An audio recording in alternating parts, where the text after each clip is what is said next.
जंगल गलजार one अपने हुस्न व जमाल, परिंदों की नगमा सुराई और जानवरों की मोहब्बत भरी फजा के लिए मशहूर था।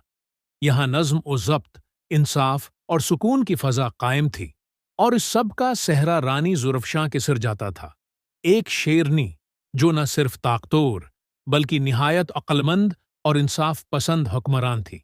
उसने अपनी जिंदगी जंगल की फलाह और अमन के लिए वक्फ कर रखी थी। ज़रफ़शां का कसर एक बुलंद पहाड़ी पर था, जहां से वो सारा जंगल देख सकती थी। उसके साथ एक मुशावरती कौंसिल भी थी, जिसमें हाथी भीम, बंदर चिंटू, चीता बारिक और उलो दानिश शामिल थे। इन सब का मशूरा रानी के लिए कीमती था, मगर आखिरी फैसला हमेशा रानी का होता, और वो हमेशा दरस्त साबित होता। जंगल में सुकून की फजा कई बरसों से जंगल में कोई बड़ी आफत नहीं आई थी। जानवर खुश थे, परिंदे नगमे गाते और नन्हे बच्चे बेखौफ घूमते। मगर फिर एक दिन सब कुछ बदल गया। एक तूफानी रात थी, बादल गरज रहे थे और बिजली आसमान को चीरती जा रही थी। उसी रात जंगल के जनूब में कुछ अजनबी दाखिल हुए।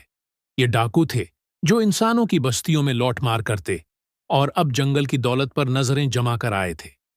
ये डाकू इंसान नहीं थे, बल्कि वहशी बंदर, जंगली भीड़ और सियाह बलियों का एक गुरुआ था, जिनका सरदार काला नाथ था। काला नाथ खूनख्वार, चालाक और लालची था। उसने सुना था कि गलजार वन में जुमरुद के पत्थर, कीमती फल और जादुई पानी के चश्मे मौजूद हैं। पहला हमला अगली सुबह जब सब जानवर नींद से बीदार हुए, तो जंगल के मगरिबी किनारे से चीख व पुकार सुनाई दी। भेड़ियों ने फलों के बागात जला दिए और बंदरों ने कई नन्हे जानवर अगवा कर लिए। रानी ज़ुरफ़शां तक खबर पहुंची तो उसने फौरन हाथी भीम को सिपाहियों के साथ मगरिबी सरहद पर भेजा। मगर जब वो वहां पहुंचे, डाकू जा चुके थे। ये पहला हमला था, मगर आखिरी नहीं। खफिया मीटिंग रानी ने फौरन हंगामी इजलास बुलाया। ये कोई आम हमला नहीं, उलो दानिश ने कहा। काला नाथ का अंदाज चालाकी पर मबनी है। वो हमें कमजोर करने आया है। रानी ने गहरी सांस ली। हमें हर तरफ चौकस होना होगा और उसके अगले हमले से पहले खुद तैयार होना होगा। रानी ने एक नया मंसूबा बनाया। 1. जंगल के चारों तरफ पहरादार मुकर्रर किए गए। 2. जंगल के बच्चों और बुजुर्गों को गारों में महफूज रखा गया। 3. बंदरों की एक टीम को हवाओं में गश्त पर मामूर किया गया। 4. उल्लू दानिश ने अपने शागिर्दों के जरिए राजदारों का जाल बिछाया। दोस्ती का इम्तिहान इसी दौरान एक दिन रानी को खबर मिली कि उसकी पुरानी दोस्त रानी नीला, जो मशरकी जंगल की हुक्मरान थी, का एलची आया है। वो मदद के वादे के साथ आया, मगर साथ ही शर्त रखी कि अगर वो मदद करेंगे तो गलजार वन का एक हिस्सा उनके हवाले किया जाएगा। रानी ज़ुरफ़शां ने मुस्कुराकर जवाब दिया, दोस्ती शर्त पर नहीं, खुलूस पर कायम रहती है। मैं अपने जंगल की हिफाजत खुद करूंगी, चाहे मेरी जान क्यों न चली जाए। फैसला कुन रात 15 दिन बाद एक अंधेरी रात को काला नाथ ने आखिरी बड़ा हमला करने की तैयारी की। उसके साथ 100 से ज्यादा डाकू थे, हर एक के हाथ में आग, जंजीरें और हथियार। मगर रानी तैयार थी। रात के दूसरे पहर जब डाकू किले के करीब पहुंचे तो जमीन में धमाका हुआ। ये रानी का पहला जाल था जिसमें कई डाकू फंस गए। फिर दरख्तों से बंदर बरामद हुए, जिन्होंने पत्थरों, कांटों और जालों से हमला किया।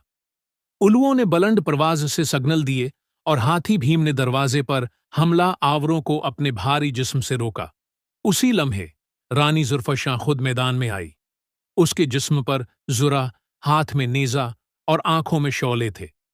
काला नाथ उसके सामने आया और कहा, तो तू है जंगल की शेरनी? देखते हैं कितनी बहादुरी है। रानी ने आगे बढ़कर धाड़ मारी, जिससे काला नाथ एक लम्हे को पीछे हट गया। दोनों के दरमियान खौफनाक लड़ाई हुई।